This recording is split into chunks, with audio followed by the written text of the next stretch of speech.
All righty.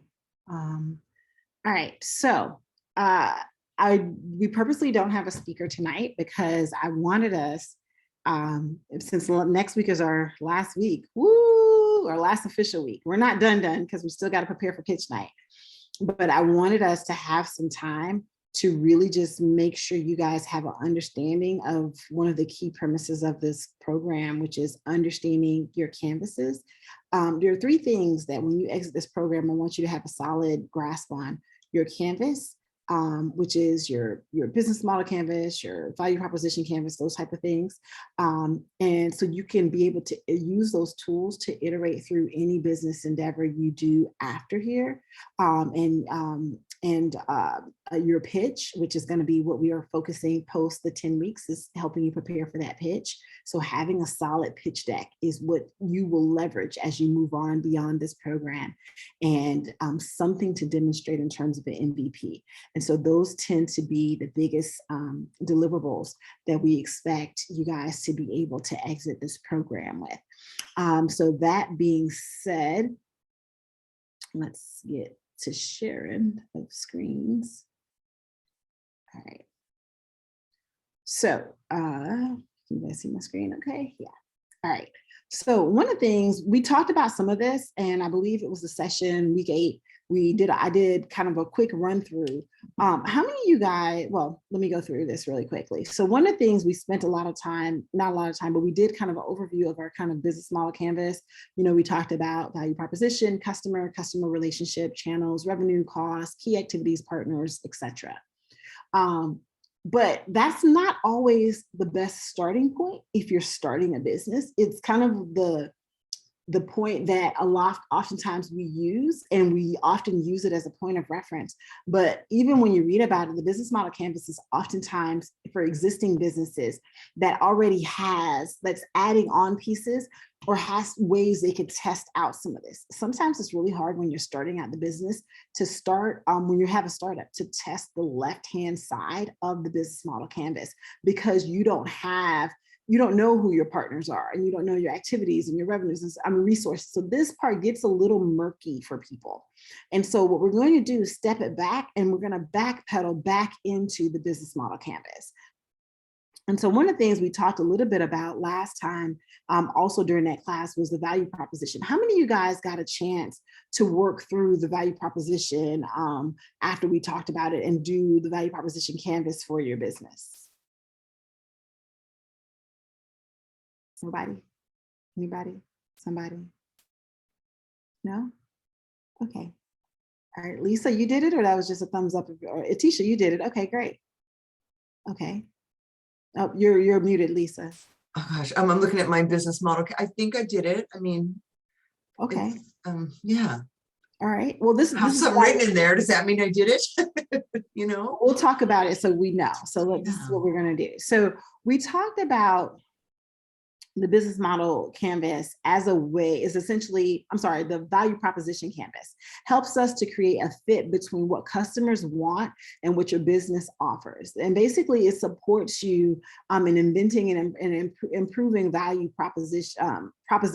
The canvas consists of 2 parts: the customer profile and the value map. And in the customer profile, you describe the customer tasks, pains, and gains. And in the map, you describe the product, pain, and pain relievers and gain creators, to give better insight in how your product and services assist you in getting that customer what they want.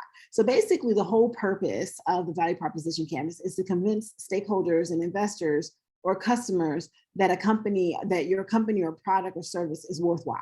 Right. And that's essentially what this is how are you telling them, right? And so in the business model canvas, this is kind of one little box, but this box holds a lot of weight, right? Because we went through that whole conversation of the things that we buy and the value that we put on them, and that value turns into dollars. If I value what your product or service in a way where it's meeting a need for me, I am much more likely to pay for that product or service. And so when we think about design thinking and not design thinking, the lean canvas model and how the value proposition, there's a couple different characteristics that we talked through. But we're going to step through the canvas briefly. So we talked about like that one part, the right side that deals with the customer profile in which you describe the customer. So what we're going to do is we're going to step through this, but I want you guys to kind of think for a second, or get some pens and pencils out, or paper or a sheet, because you're going to actively build these pieces out. So if you've done it before, great, then this should be just kind of refining. If you haven't, then we're going to work on this together in real time, right? We're going to work through the value proposition canvas in real time for your respective companies. So I'm going to pause to show you a brief video on this that will help drive it.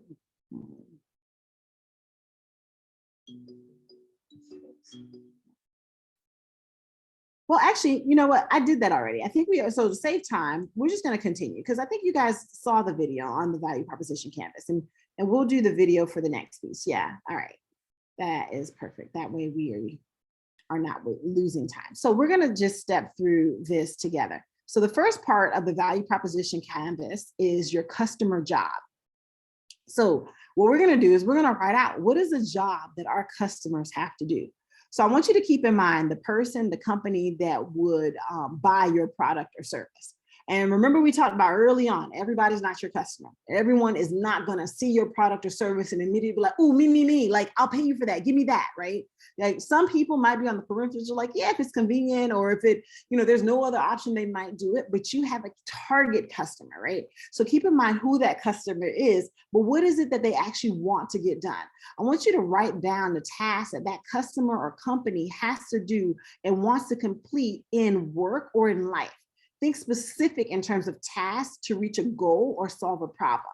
So tasks that make a customer look or feel good, sometimes it's superficial. It's things that I just want to feel good. I want to look pretty. I want to, feel my best self, right? Or it's them trying to get a job done related to buying, consuming, experiencing goods and services. So a task, for example, can be buying groceries, taking a course, regularly exercising, or writing an article. You should keep in mind that some tasks are more important to others, but select the ones that relate to what you're offering, the product or service that you're offering. So I'm going to give you guys, get my timer going. You got 2 minutes to think of the task. And this should be stuff you already have, right? This is you pulling from what you already have, because the right side of the value proposition canvas is all the things we learned during the design thinking process. And so you're just pulling that and putting it in a quick bullet list. What are the jobs your customer is trying to get done?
All right, did we get it? We got our jobs that our customers trying to get done.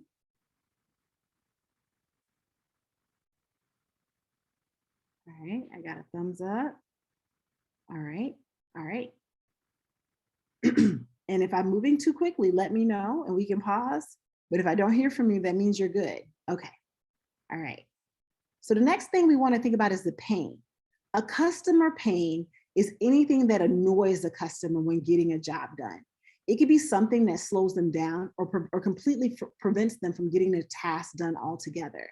I want you to think of undesirable outcomes or problems for that customer during that task, like a long waiting line, right? Or a bad feeling after consuming a product. What are some of the obstacles or difficulties or challenges before a customer even starts with that task? Like unavailable guideline, right? Write down those pains that are severe enough to be important to your customer?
All righty, we're good with the pains?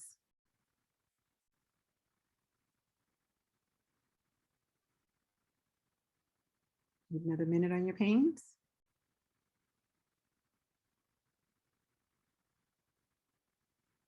Okay, Atisha's good.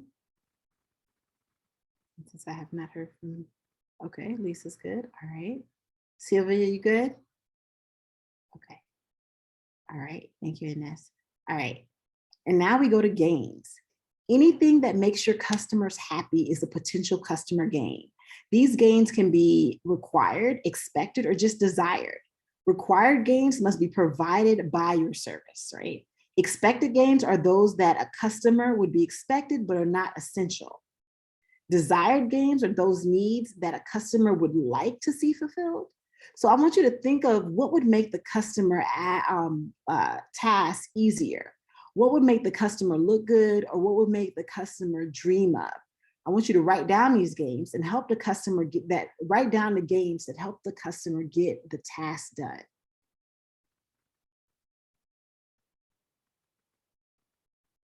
Would you mind repeating that part again? Before your description, before you ask us to write that down? Yeah, so I'll go through it again. So anything that makes your customer happy is a potential gain. And so gains can be thought of in 3 levels: required, expected, or desired. So required gains it's something you must provide, right? This is if you don't do that, that becomes a barrier or something for your customer. So a required gain you must provide. An expected gain are those that a customer would expect, but it's not essential. Like, I kind of expect you to do this, but if you didn't, it's not a game changer, but it's like, that's strange, you didn't do it.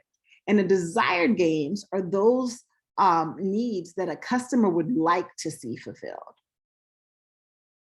So I want you to think about what would make the customer task easier. Something that makes them look good, something they dream of. Write those type of things down. Also on the screen, as I'm reading these, as I'm explaining these, there's additional questions, and this is also in your resources. There's additional questions to help you further drive your thinking in these. And so after we finish tonight, if you're like, this section I need to flesh out a little bit more, review this document. It's a poster in the, a PDF poster in your resources, and look at some of these questions that they help prompt you in how to kind of flesh out these different parts more creatively. All righty. How are we on gains?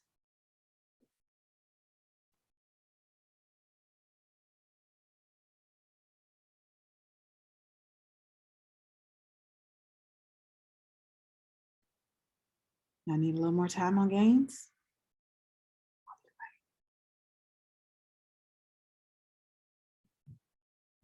Is there a number that you're looking for from us, or Pardon? is there a set number of how many things are we looking for exactly? Nope. As long as we're answering the question, correct? Yep. Okay, thank you.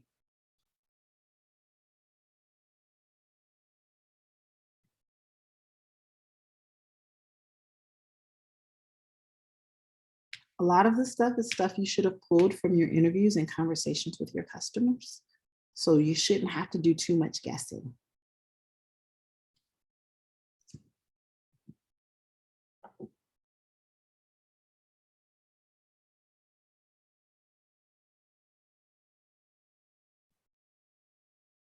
Okay, y'all good on gains?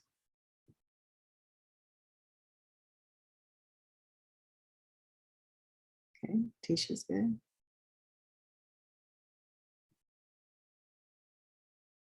This is good. All right, all right. 3, anybody else?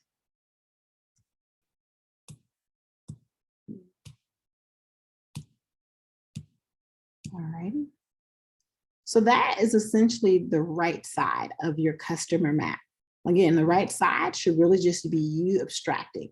If you're struggling with the right side, I want you to review your interview data. If you feel like you can't answer these questions, then you might need to go back and re-explore what we did in the design thinking method, because all of this should be what you are abstracting.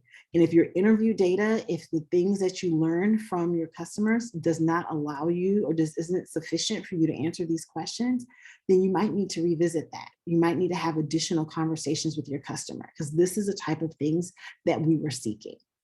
So after we understand our customer map, we go to the left side of the value proposition canvas.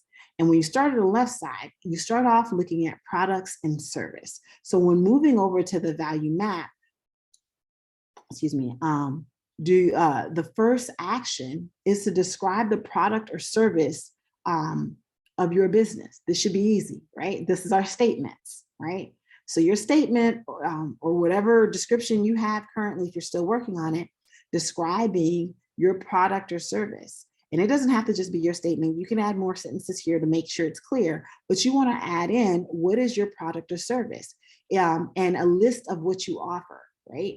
A list may also include the supporting products and services. Your businesses can sell tangible products. It can sell intangible service, so tangible products like shoes, intangible services like car cleaning. I want you to write down the products and services your business offer.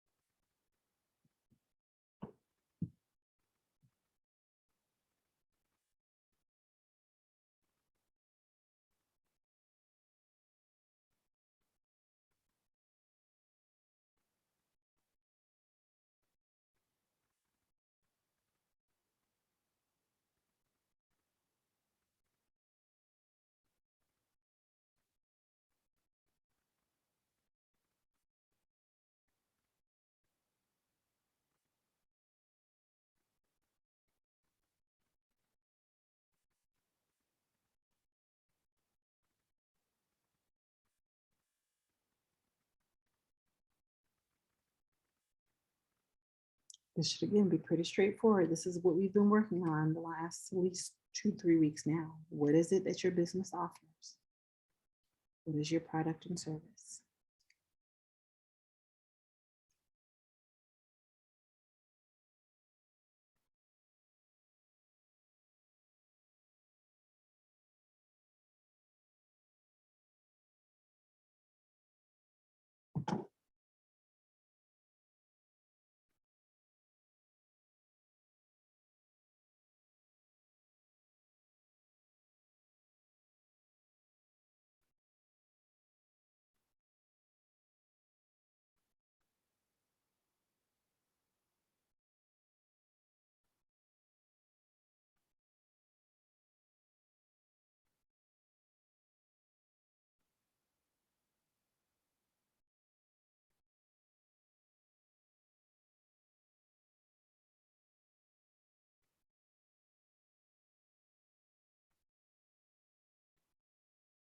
Alrighty. You guys good on products and service? All right, so we're gonna move into the pain relievers. So just like we talked about the pains that they were suffering, let's talk about the pain relievers. So pain relievers are the solutions that your product or service offers your customers. Think of what savings your product could produce and how your service makes your customer feel better. So I want you to describe how your product or service puts an end to difficulties, challenges, obstacles. I want you to write down the features or functionalities your product or service offers for solutions your customer pains.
All right.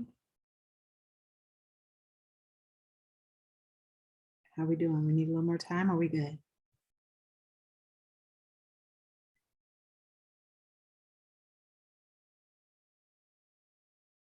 Okay, nice, thank you.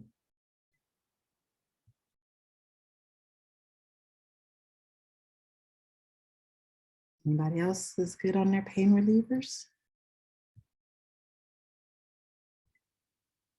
Okay, thank you, Varsha.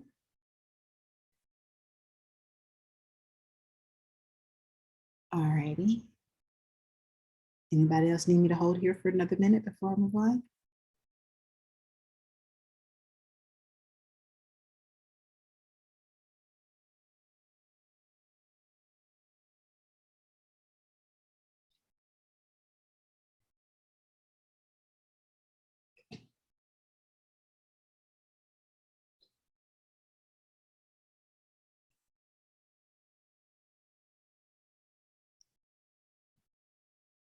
Okay, I'm assuming your silence means you're finished it and are in deep thought and reflection, because you know where I'm going with all of this. All right, so the last thing is our gain creators. So gain creators are the functionalities or features your product or service produce, that your products and features of your product or service that produces outcomes that your customer expect or desire. So think about how your product or service can exceed the expectation of your customers or create positive social consequences. Describe your product or service, describe how your product or service fulfill the dreams of your customers, and write down the solutions that your products and services offers in order to achieve customer gain. So what are those gain creators for your product or service?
All right, how are we doing on those gain creators?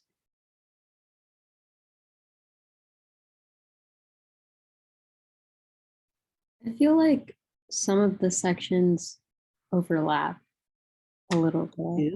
And we're going to talk about why. That's a good point. Thank you, Varsha. Yeah. All righty. Since Varsha brought it up, essentially with the left and the right side, you have a goal that you're trying to achieve. So what you have to try to determine is if there is fit between what the customer wants and what your business has to offer. So fit is achieved when the value proposition addresses the customer task, alleviates the worst pains, and create the best possible gains. So essentially, when you look at this right side in terms of what the customer got going on, what they want, what they're struggling with, their wish list, and you're saying, I'm providing this product, then you should see several points where you can draw direct lines where my customer has this pain and I'm alleviating this pain this particular way. My customer wants this gain and I'm providing this gain in some particular way. If you cannot do that, then you need to reevaluate how well your solution fits what your customer needs. So are you addressing the essential customer gains and are you addressing the extreme customer pains? And you're not going to have everything, right? Like some of our customers going to have magical wish lists that is unfeasible, right? But if you can find at least one or two gains, right, that you're like, okay, the pains is kind of like the most important. Like, are you solving a problem for me, right? But at the same time, are you solving a problem and making me enjoy it at the same time, right? And so those are the things that we want to think about in terms of how this solution fits the jobs that this customer wants, alleviates their pain, and provides some gains at the same time. Is that kind of what you were asking about, Varsha? Awesome. Yes. Awesome. So I want you guys, hopefully you got a chance. So I want you to take a minute and just kind of on what you wrote, if you either drew it out, you can draw lines, or you could just write numbers like, okay, pain 1, pain reliever 1, gain 2, gain reliever 2, and see where do you have fit.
Wanda, is it possible that your gains and your pain relievers could you can have a couple in the same? Yeah. You mean your sorry. Go the other way. So your pain, you mean your pain relievers and your gain creators? Right. Yes, because you could provide one feature that is relieving a pain, and also, and because of the way you're doing it, is also providing a gain in a way that your customer actually enjoys that pain. So for example, if I'm providing some kind of medicine, but I made my medicine taste good, right? It can be twofold, where it's relieving the pain of that medicine is solving a problem, but by making it taste good, you know what I'm saying? But that can be broken up, but you kind of get my point of how that's kind of one piece of, what I'm doing and how it can kind of be twofold.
right, so what we're gonna do next is you guys are gonna go into breakout rooms and you're gonna discuss your value proposition canvases with each other.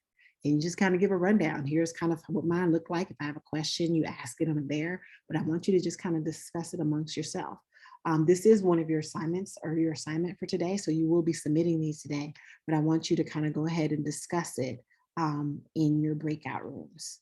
So unless someone has a question for me, to breakout rooms you go. They should be opening now. Wanda, I had a question. Yes.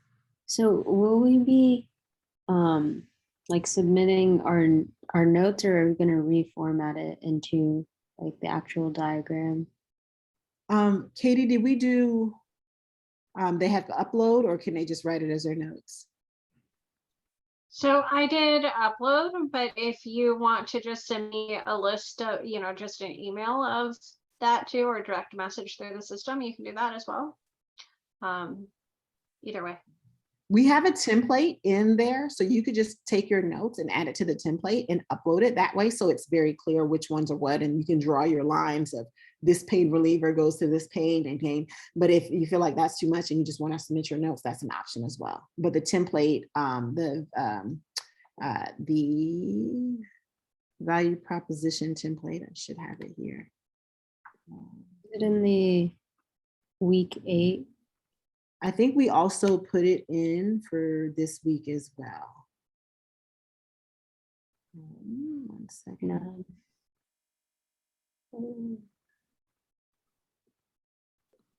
Screen to share. I'll show you what I'm talking about.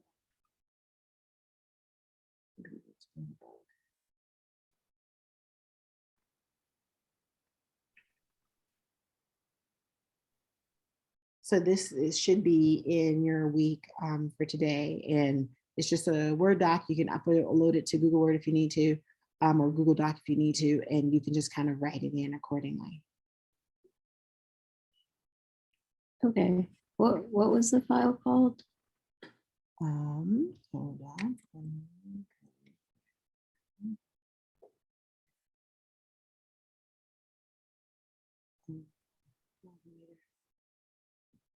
This tab so I can see it.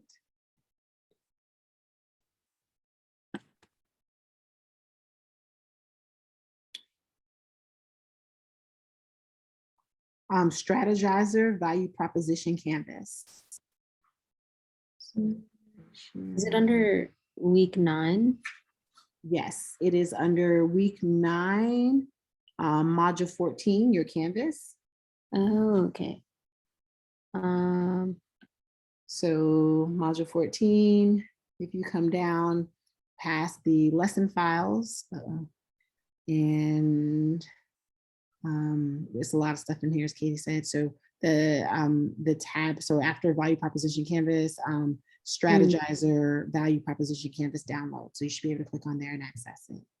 That's so weird. I don't see that. I just see design thinking, your what and your why.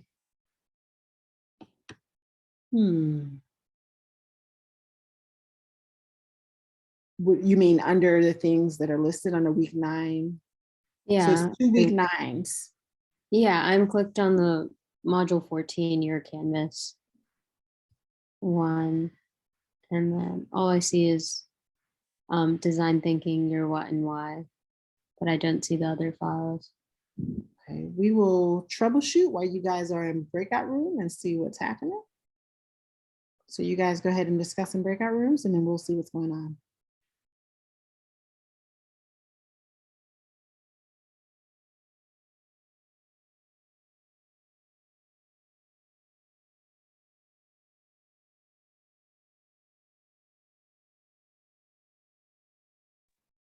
Wanda, I'm not in the breakout room, I guess, because I went in and came out. Okay, you should be. That's me as well. Sorry. Hmm? I went into the breakout room and came out. Oh, okay. Okay, let me get you guys in your rooms. 1, 2, 3.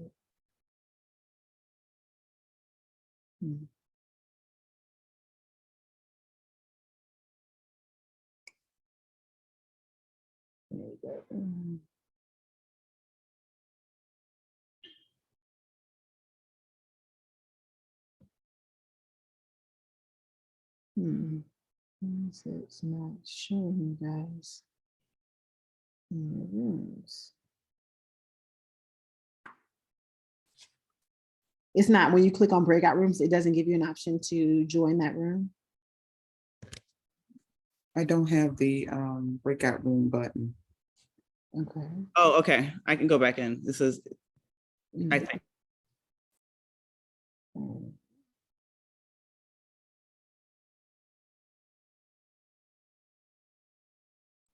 I see it. It's at the bottom now. Okay.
I was just saying it's a tool that I like to use Yes.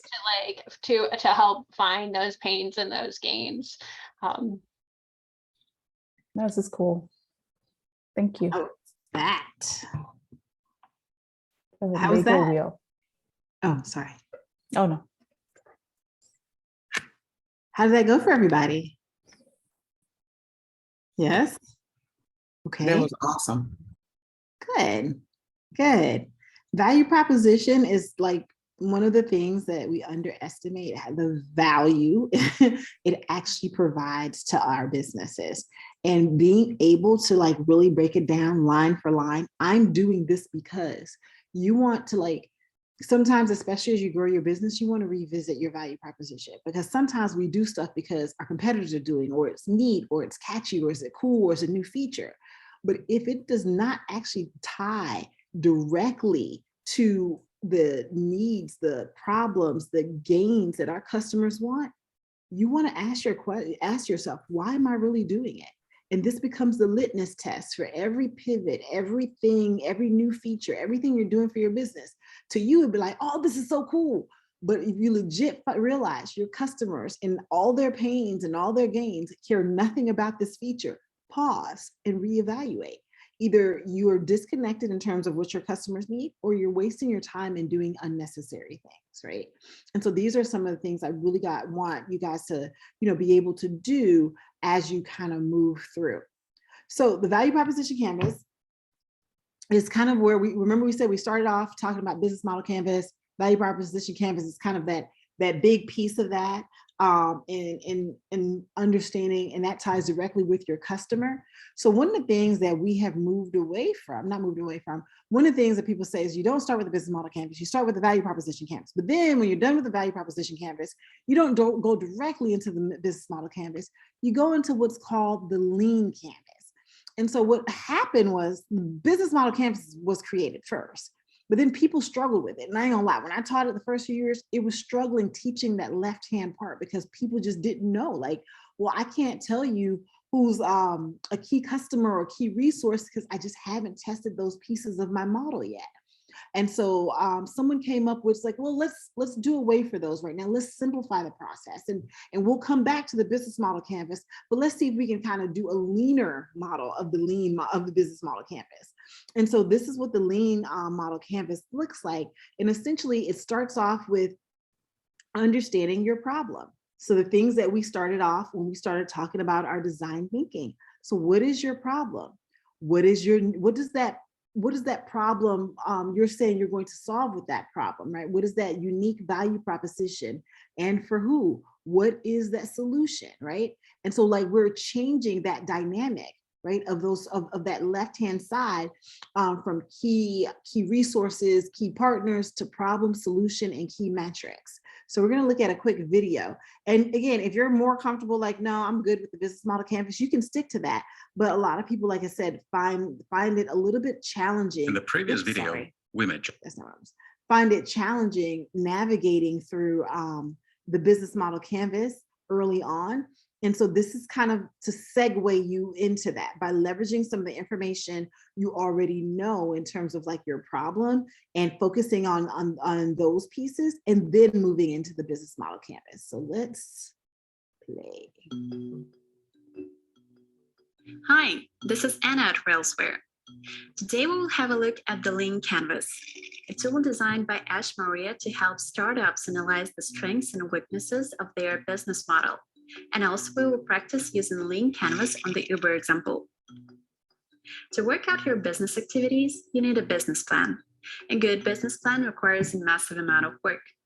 But how can you refine your idea before investing so much time and effort? Lean Canvas can help you with that. You need a Lean Canvas if you want to create a product that will be in demand in the fast-changing market. This tool allows startup founders to mitigate the risk and uncertainty associated with the product inception. The Lean Canvas is a one-page document consisting of 9 boxes to be filled in. It originates from Alex Osterwalder's business model canvas. Initially, the last one was designed for well-established businesses and not really applicable to startups. That's where Lean Canvas comes in. Its key difference from the business model canvas is its problem solution oriented approach and focus on the customer.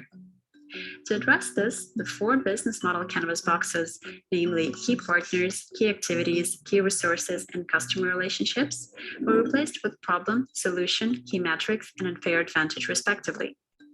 That helps founders focus their products on resolving their customers' problems instead of specific features of the product. In practice, it doesn't take a huge amount of time to fill in the lean canvas.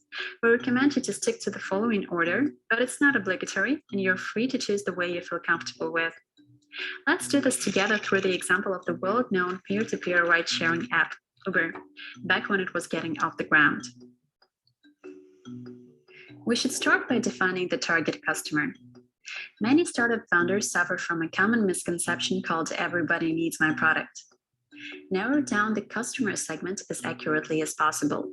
You'll be able to expand it later on if you blossom out.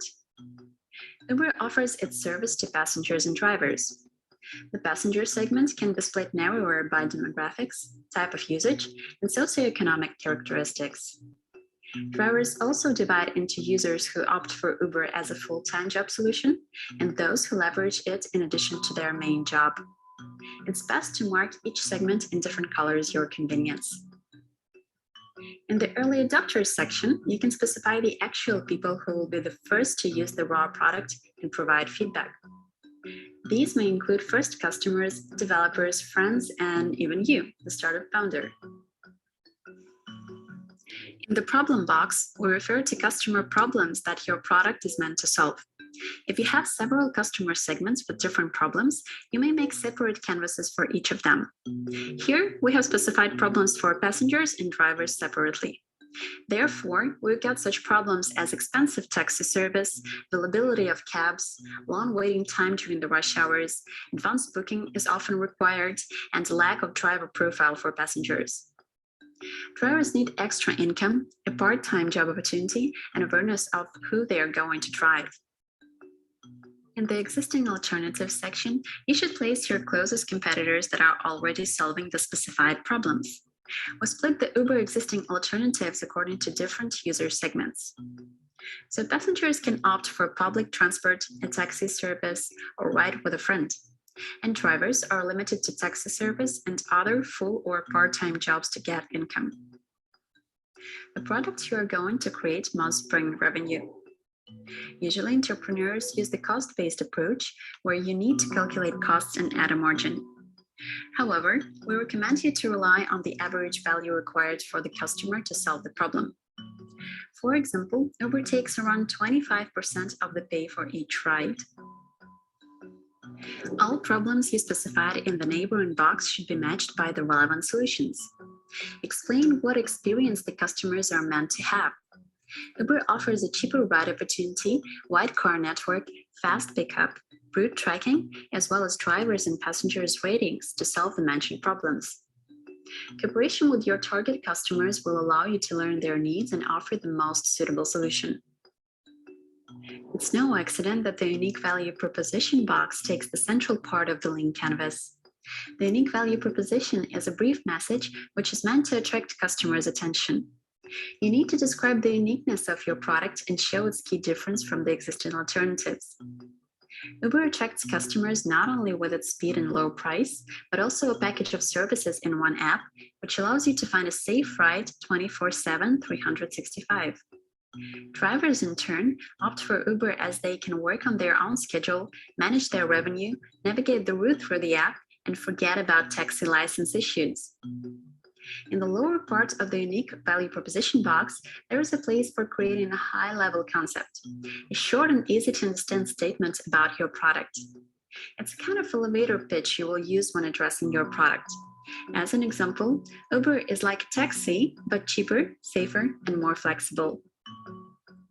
Even the most groundbreaking product on the market can fail if the customers are not aware of it.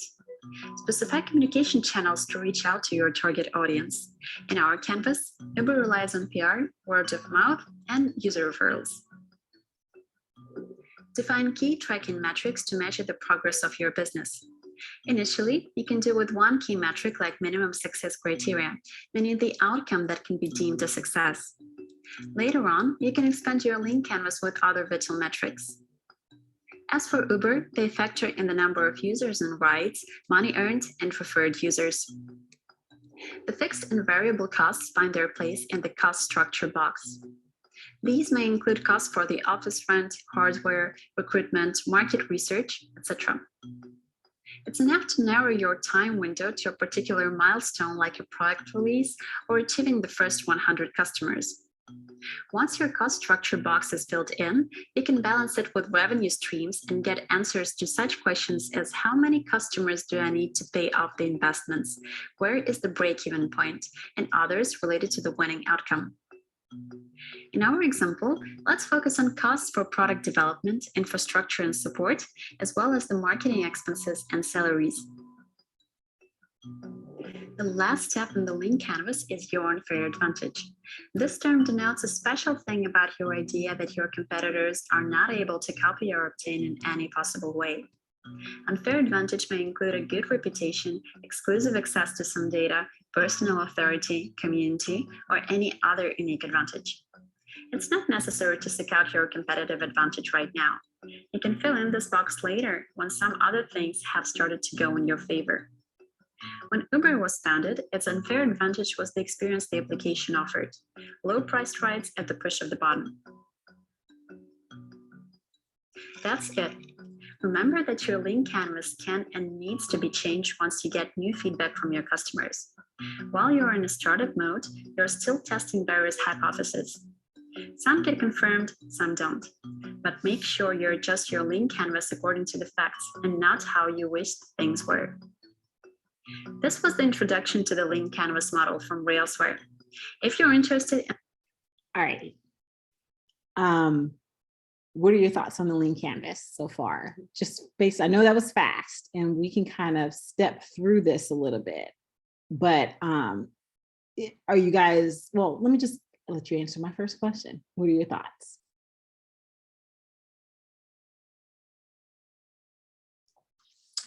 I like that it's lean, that it adds those few extra pieces. It just clarified just that little bit for me, the top 3 solutions, the top 3 problems compared to the other one of like key activities and the key resources. I don't know, the language just seems a little easier. Okay. All righty. And we'll talk about this through, I just wanted to kind of get your guys' initial thoughts as we kind of see some of the differences. So Lisa mentioned in terms of focusing on the key problems, but it's a couple of things I want to make sure you guys paid attention to the difference that can kind of be hung up, points to get hung up on in terms of key metrics. I just want to make sure that an unfair advantage, those 2 points came out clearly in terms of those distinctions of what that actually is. So when we talked about Uber, the key metrics they mentioned is in terms of number of users, number of riders, and income. So metrics, as we know, is basically how are we measuring? How do we know that we're actually doing what we set out to do? How do we know we're meeting our targets and actually making some type of success?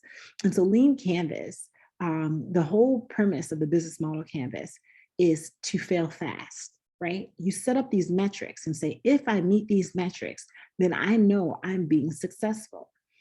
What I don't want to do is my journey to answering that question, am I making the progress, am I making the marks that I need to make, to take so long that by the time I figure it out, I've ran out of money, I've ran out of resources, and ran out of time. And so the whole fail fast premise is, what are the metrics? What are the things I can measure along the way that's going to show me relatively quickly, like, hey, I'm going in the wrong direction. So think about Uber, right? And so if Uber is showing barely anyone is using their service, right? No one's kind of like logging in or scheduling rides and they're not making money. Those are like, and say within the first month, those are some clear metrics. Okay, we're not meeting our target customers. We're not doing, something's wrong, right? And so if you think about if I create a container to catch water, to catch rainwater, and I sit it outside, and I'm literally in a thunderstorm and I come out and my container is empty, I'm going to have to pause and be like, something's wrong. Is it the way I created the container? Is it where I placed the container? But I can really, if I'm in a rain season and it rains every day and I put it out there every day and say I leave it out there for a week and I barely got a couple drops, I need to reevaluate my container, my placement of it, my design of it. Something about what I've done is flawed. But if I don't have a way of testing that, I say I put it out there and I'm in a desert where it rains once every 6 months. I had to wait 6 months to find out my design, my place. I don't even know what went wrong because I got rained at one time, and I can't be like, okay, I'm going to fix it and now wait another 6 months to see like, okay, maybe I put it in the wrong place, or maybe I designed my vessel wrong, right? And so this is the premise of of creating metrics that you can test really quickly and fail really quickly, so you know what kind of adjustments or pivots you need to make. And an unfair advantage. So what are some of the unfair advantages of Uber? So what we looked at was an unfair advantage is the low price rides at the push of a button. So you got to think about it. I don't know if y'all remember the days before Uber.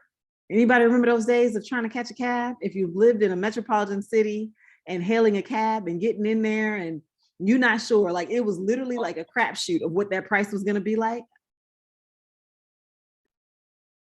Ines, you want to speak to it as our former New Yorker?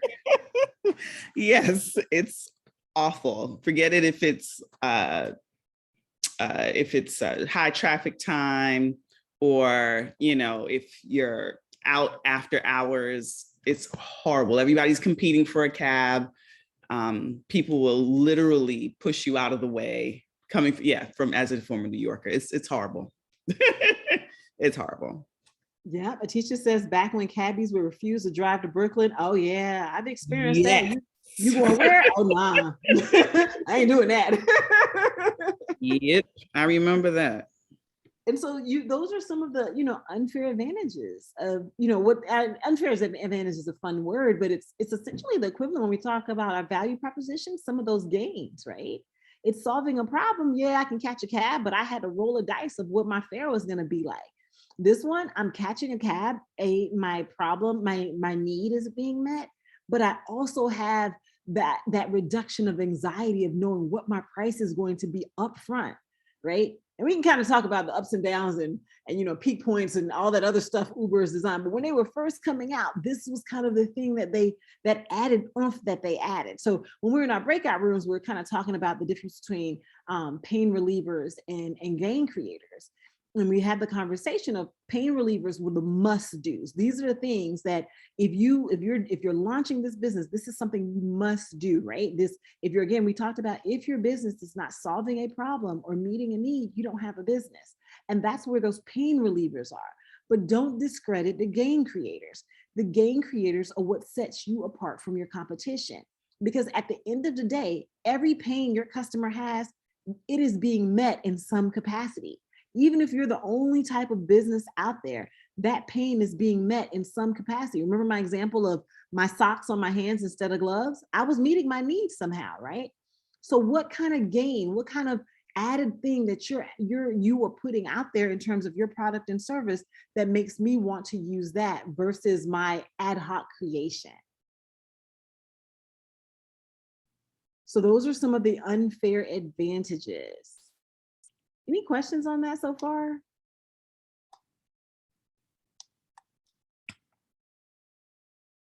Okay. All righty. Let me get my screen to cooperate. So what we're gonna do, for the sake of time,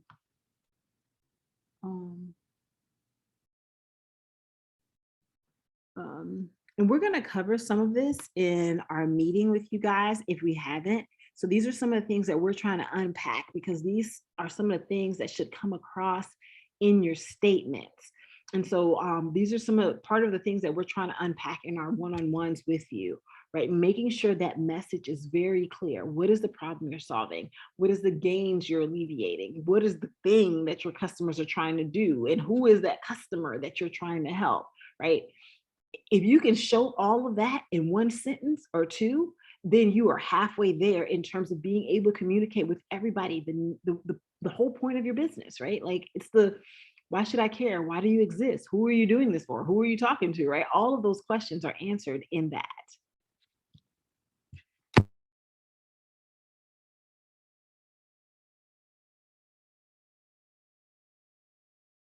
Sorry, I had a little computer snafu here, so bear with me.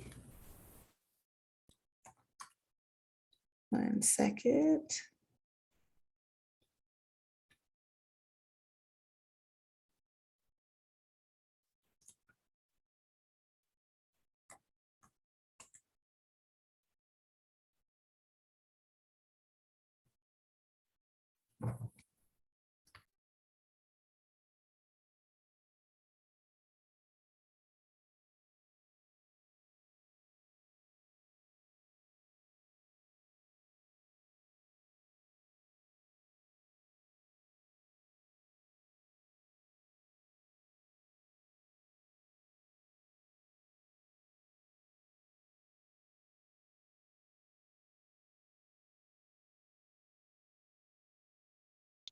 Sorry, guys, I left poor Wanda in the waiting room for a few minutes. And she should be, it looks like she's trying to reconnect now. There we go. My apologies for that. All right. So let's look through, and I know we did the Uber example briefly there. So, and we won't spend a whole lot of time, but this is kind of a help desk model looking at the same in terms of and they call this one the business model canvas, but this is a lean model canvas. So again, what is the problem they're trying to solve? Support cases, get lost or forget about, cases that get lost or forget about. Help desk software is complicated and slow. And the unique proposition, that's not what I want to do. Unique value proposition, help desk software help your customers in record time. Help desk software that is easier than email. That customer, who is this for? Small businesses. This is really neat vertical alternatives in terms of some of those customer base, their primary users, help desk customers, and customer secondary users, customer, who they think will be the early adopters, some of the vertical that has specific needs not addressed by most help desk software. Unfair advantage, become an authority to support niche blog. And I like how they have kind of questions, because it's like they're saying this stuff, but they're uncertain, and everything you're uncertain, you test, right? And so these are how we navigate this. And you guys can spend some more time looking at this. I want you, but I feel like because we've gone through at least the right side of this with your business model canvas, you should be able to do that. And the pieces that you're adding in on the left side have been some of the things that we've been talking about.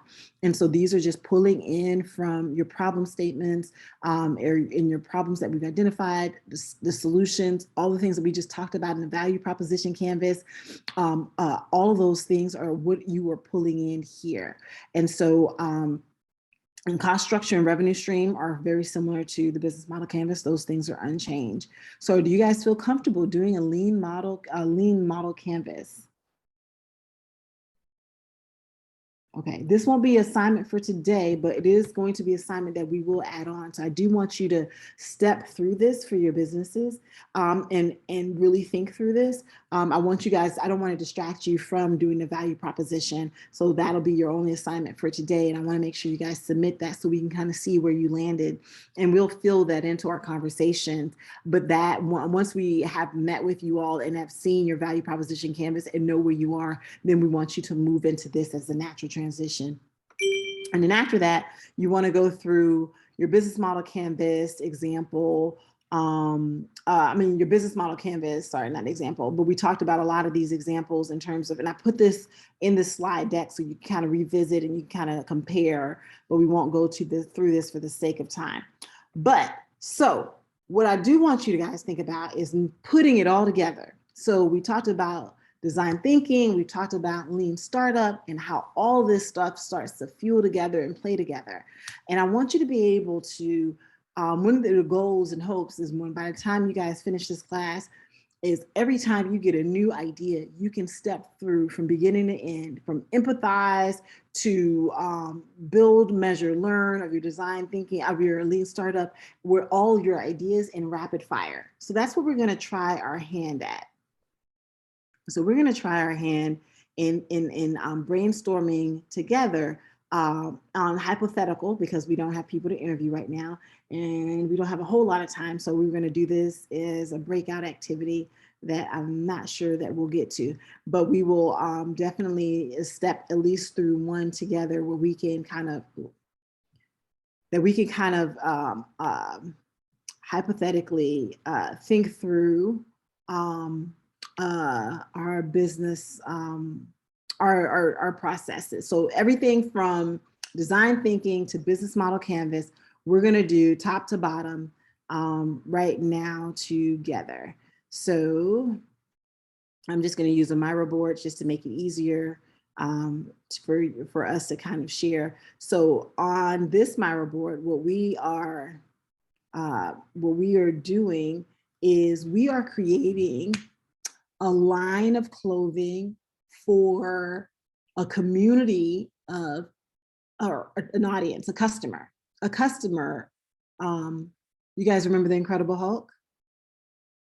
Okay, so we have some pants that we want to create for the Incredible Hulk, because we have discovered that there was more than one Incredible Hulks that exists. And so we've discovered there's this really neat market for Incredible Hulks out there. And you guys, I don't know if you remember, anybody kind of can give me the rundown of what were some of the issues with Incredible Hulk, especially as it pertained to his clothes? Whenever he went into the Incredible Hulk, all his clothes would come off. Why? What happened to his clothes? How do they come off? Well, he became like a gazillion times his size. And so he'd tear through them. Okay. Right? Or am I thinking about that wrong? I'm sorry. Nope, this is good. So what else? What else did we see? Let me see what's in the chat. It needs to tear away. Okay. He would get angry and sometimes he'd actually tear his clothes off. Okay. Oh, and also when he went back from Incredible Hulk to the doctor, his clothes would be too big, right? So he'd be standing there nude, right? Or am I thinking about that wrong? Nope. If I remember that correctly, that's what I remember was a problem too.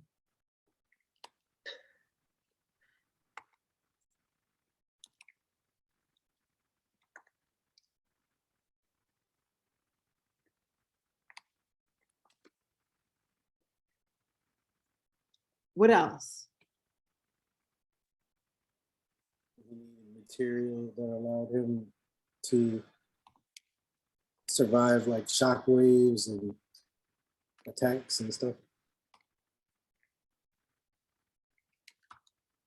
Okay. The only thing with that is I think the Incredible Hulk was more so supposed to be like free, hence why his clothes would tear off, because nothing could contain him. So I know you're trying to build a suit. That's what we're trying to do, right? I just want to make sure what the assignment is looking like. Yeah, Okay. so essentially we're a clothing company and we see an opportunity because there are some Hulks out there and they have a true problem, right? They have this thing where every time they grow in size, you know, their clothes tear away or they tear it away when they're in this rage. And then when they go back to normal size, they butt booty naked somewhere in the middle of the city. That's a problem. Okay. So with this, I think that then spandex would probably be your best bet. And what you would do with the spandex is have a option where the spandex could not inflate, but kind of stretch double their size. So that means like if you was to wear it, when you put it on, you have an extra layer of material that you can zip up or zip down. That way it could tuck in, and then once you expand, it'll just break out itself and expand with it. Now, granted, I don't know if it'll be able to return back to the size. Ideally, it should be, but Yeah, at least that's my idea. Oh, to piggyback off of that, there used to be, I'm sorry, can I piggyback? Yeah, go ahead. There, I had heard of scientists had come up with this this kind of concrete that had rubber infused to it, so that when the weather changed in places where it snowed, the concrete, the asphalt wouldn't necessarily crack. When they put salt on it, it would just expand and contract depending on the weather. So some sort of rubber that would expand and contract when he got like a gazillion size bigger, or contract when. I'm sorry, that was a long explanation for that. Yeah. But also that it's like a tough enough material that he can't tear it off. Well, to Dell's point, does he want to be able to tear it off when his rage? Dell just want to be free. Right? He wants to be free. So something that he can tear it off. So what if we do allow him that freedom, right? Where the clothes can be torn off and there's a sensor. When the clothes are torn off, he gets airdropped a new package of clothes wherever he's at. But what if the customer isn't the Hulk version, since that version's too angry to buy anything? It's the doctor who doesn't want to be naked in the street. Right. So the doctor is building in some kind of, because he knows this is going to happen, right? And he's creating some kind of contingency plan when he comes up naked, like, oh, crap, now what, right? Where the clothes are getting to him, right? Because he can't control himself when he's in that rage. And in his rage sense, he's seeking freedom before destroying people and things that piss him off. Yeah, but Superman does it. Like, just take off your normal clothes and have your spandex or whatever you got going on under it. Reverse under it. And then put it back. We when you can't change back. change who our customer is, right? We're just trying to meet them where they are and address their need.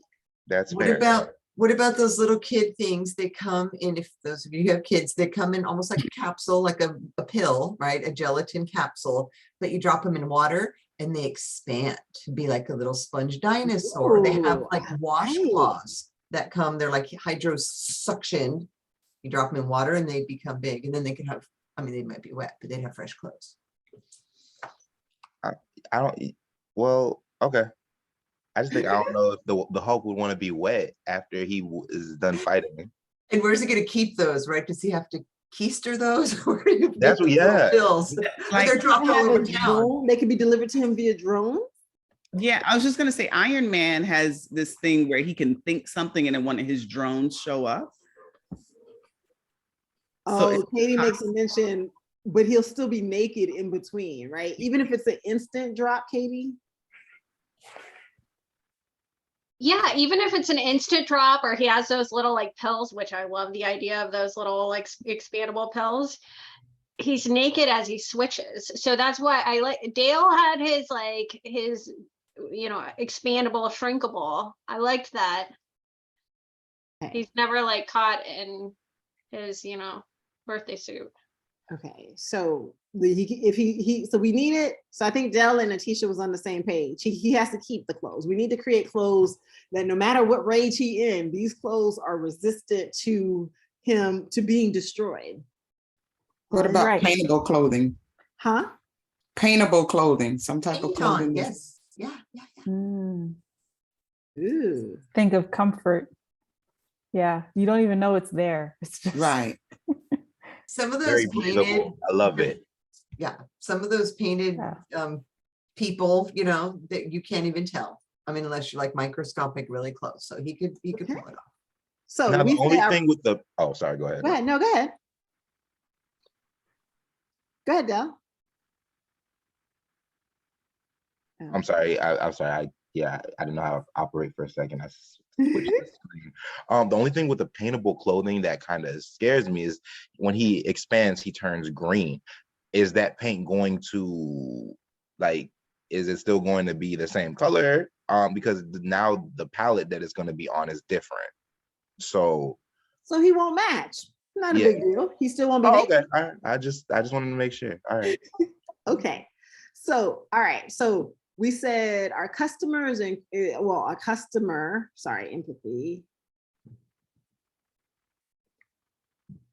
Hulk, Incredible Hulk community. Define the Hulk. So we identified our customers and we're empathetic. Incredible Hulk community. Hulk, he tears his clothes off and no longer fits. Naked went back to normal. We ideated through the process. It's something that has to increase in size, something that can be tear away. Clothes is too big. I can't spell. Is too big when he's back to normal, maybe a spandex material, maybe a rubber, and then we landed on painting on paintable clothes, right? And so that is the prototype that we're gonna go with, right? So with that being said, now we need to kind of think through our, gosh, I have all these things. Oh, Chris asked, does his radiation change the color of the material? Ooh. Is he radioactive as the Hulk? All right, y'all tested my memory more than I can recall on this one. I don't know. What are y'all thoughts on that? Does it matter if it changes color? That's true. That goes back to as long as the Function is not, yeah, as long as it's still functional. We don't really care if it changes color. Good point. All right. So taking him through the there. All right. So now that we have our we've done some design. Oh, MVP that changes color. That's a good point, Atisha. So, okay, so now that we have that, we can go through and we can kind of do a quick lean canvas. So what did we say was our problem? Was it Bruce Banner turns into the Hulk and his clothing doesn't morph with him? Small.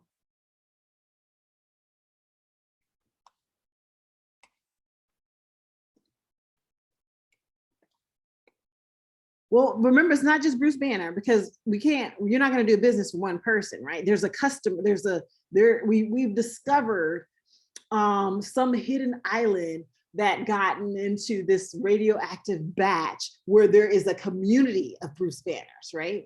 So there is a community of Hulks. And what is their problem?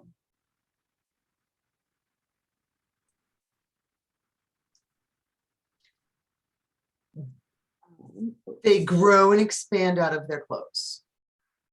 Okay. In a nutshell.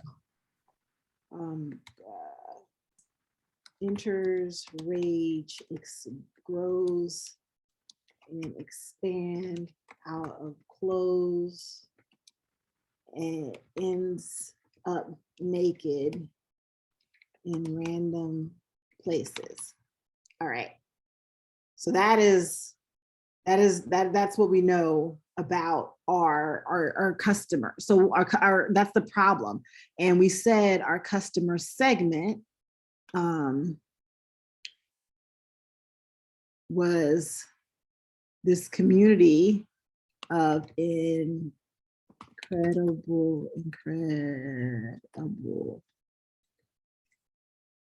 we'll just say Hulk community. And it could be other giants among us that enter rages, but we'll just call them all the Hulk community right now. All right, so what is our unique value proposition?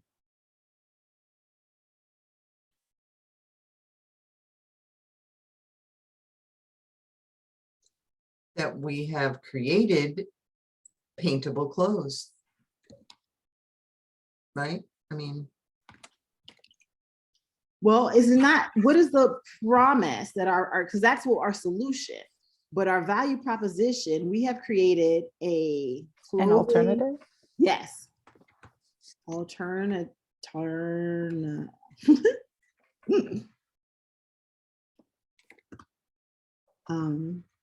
That grows and shrinks. Mm-hmm. With his changing body, their changing bodies. Awesome. All right. What is our unfair advantage?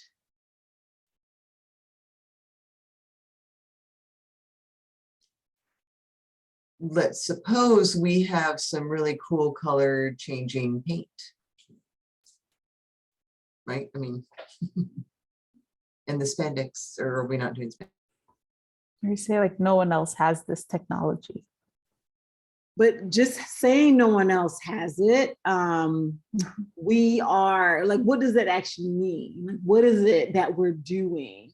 So our tech or solution is unique because Non-destructive. I like that.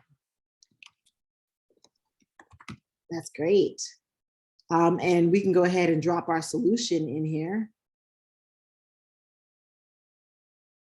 And we talked about it over here. So we can say paint, paint on clothing, paint on or tattoo clothing that works, paint on or tattoo clothing. You don't even have to give that description. So paint on or tattoo clothing. Was that sufficient? Minus that, I can't spell tattoo. All right. All right. So we got our problem, we got our value proposition, our customers, we got a solution, unfair advantage. All right. So how do we get this type of stuff to this customer? What is our channels?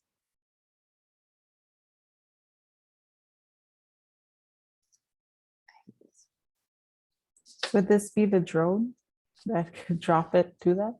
Or no? We can. We don't have to. I mean, what is just how do we get Advertising. So how does the Bruce Bainers, yes, of the world find out about this?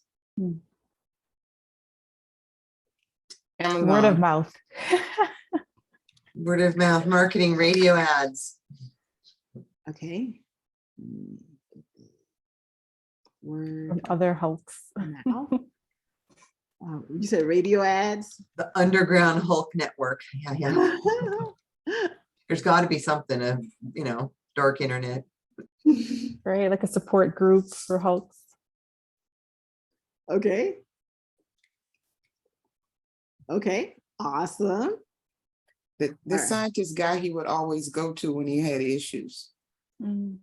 Doctors. It's funny. Guess he's not walking around to the mall. All right. So what are our key metrics? How do we know that our product, our solution is, how are we going to measure this? Units sold. What else? We can have sensors in the product or in the paint. Okay.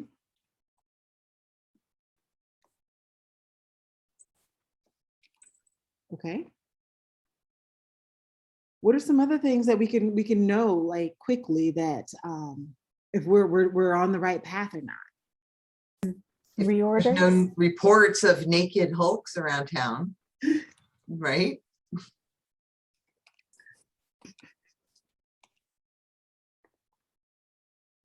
Okay. All right. So I know we're almost out of time, or we're out of time. So quickly, how do we make money as a company? How are we making money? Selling units, selling to stores, individuals. Doctors, scientists. How doctors and scientists, how do we make money off of doctors and scientists?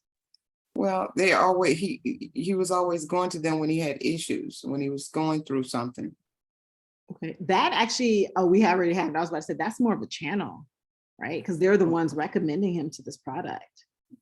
So we're selling, these paint on tattoos and stuff, but what, is there anything else we can sell or any other streams of revenue that we've identified? Ads. Ads, okay. What about accessories? I mean, hats, swag, right? For non-Hulk people. Hulk supporters. Yeah. You like license the tech to other other Yeah, producers. I mean, think about it. It's for something like this. Yes, it's a very target audience, but there might be another community of people that might have a similar need. Intellectual property. Mhm, Pregnant people, when their belly grows, they would use that. mhm. My daughter had a baby and all her pants that she bought when she was pregnant, a month later, she's like, they're all too big. And she had to go buy new pants. So Mhm. All right, so finally, what is our cost? What are we having to spend money on to make this happen? R&D. That is huge, right? Because we got to find out, like, how long, is this a permanent tattoo? What kind of, does it get in the bloodstream? What kind of damage does it cause? What kind of ink are we using, right? R&D is going to be a huge part of our budget. the artists, All the Hulks might not want the same thing. Very good point. Like, I'm gonna be tattooed up. Can I be original? What else? got to be made somewhere, factory employees, Mhm. Lawyer. attorneys. Yeah, yeah. Oh, Accountants. yes. Know your money. Where's your money? Know your numbers. Patenting. Yep. I put this here. This should have actually been licensing. Okay. All right. So in about, and I know this was kind of a really random example because I wanted it to really get your juices flowing, but in about 20 minutes, we went through literally everything we've learned in the last 9 weeks. And next class, we'll do this all over again with the business model canvas, but I wanted you guys to see how quickly you can iterate through all of these things. We went through and again, design thinking is a whole undertaking because you would actually have to interview real customers, but I just wanted you to see these concepts. We spend a lot of time doing deep dives in them, but once you start to understand them, you can do rapid fire with pretty much any idea.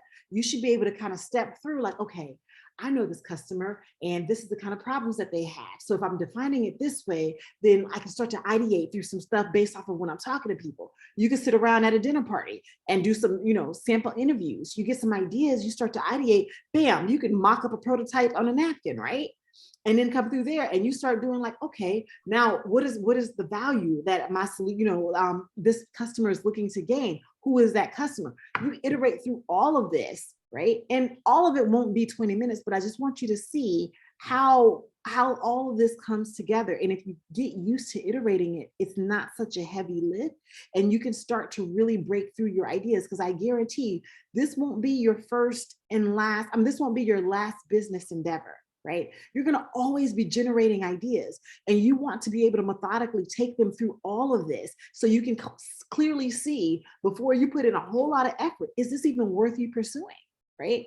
Because if we start to calculate the cost and our R&D is like, you know what, we're not going to make enough money to sustain something like this, pause before we even build anything. We're like, ooh, that between R&D and legal, that's eating up all our profit, right? And the amount of incredible Hulks out there, we're not going to make, it's a nice size community where there's a market, but we won't make enough money to recover, right?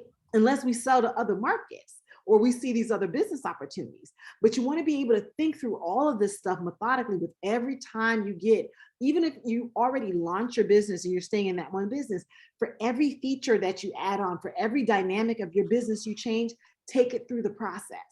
Even if you do it on a shorter or whatever, or longer cycle, take it through the process because it saves you so much headache in the long run. Does that make sense? Yes. I know we went a little over and I apologize, but I really wanted you guys to just kind of see kind of rapid fire of this. And we'll do more of this, next week. But this was really important for you guys because we've talked about so many things in silos and there's some things we talked about in week 1 and 2. It's kind of like foggy and distant. And I said, just want to bring it all together where all of this works together. So any questions before we wrap us up? All righty. I'm assuming y'all silence means y'all good. Yes, head nods, anybody, somebody? Okay, thank you. All right, y'all have a wonderful evening and we will talk next week. Oh, Monday we have Peter McKay as our speaker and he will be talking to us on market research. And Peter McKay is a business entrepreneurship librarian here at UF. And he is a wealth of knowledge. And I strongly suggest, even if you can do it now, and we'll send out the information tomorrow Friday in your wrap up, go ahead and book a session with him. And that way, when he talks, you know exactly what you're booking for, but just go ahead and get on his schedule, because I've learned when I discovered him, the librarians here don't get a lot of visitors and they do so much more work for you than you can even imagine. And the databases they have access to cost thousands of dollars. That this isn't your Google search kind of market research, right? This is like truly leveraging some of the knowledge and access that people have, that they invest thousands of dollars into marketing companies to be able to pull this data so they know how to actually, jump into this market. So truly take advantage of, he's going to explain to you some things on Monday, but get on his schedule so he can help you pull together some of that market research. Because beyond this stage, this is going to be a reoccurring thing. But people are always going to ask you, well, how do you know there's a market for that? What are your numbers? How do you know like there's even money in this market? How do you know like you're pricing it, your product right, that you're competitive in this market? All these questions come out of your market research. You had a question? Is there a link for him, Wanda? Yeah, that's why I said I can drop it in here Oh, now. will be okay. Thank you. Yeah, I'll drop it in here now, but we'll send that out.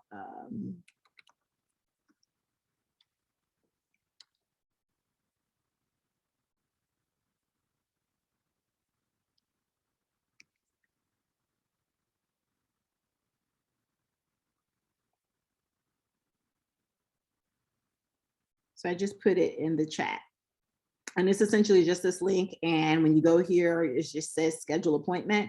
And and you just pick a time and put your name. And so, like I said, he'll be here Monday. You probably want to schedule probably after Monday. And so just kind of pick the times.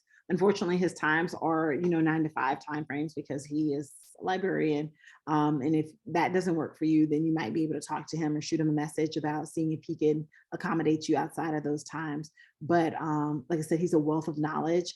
And we'll also be sending him your statements so he can kind of know some of the things that you guys, the areas that you're in. And so you see how these things kind of get, all the people that want to provide you support, they need to know where you're coming from and the nature of your business. And this is why these statements are so crucial. And we're spending so much time with you guys to make sure they are clear so that people know how to assist you. Any questions? All righty. You guys have a good night. Bye. Bye. Thank you. Thank you. Good night. Good night.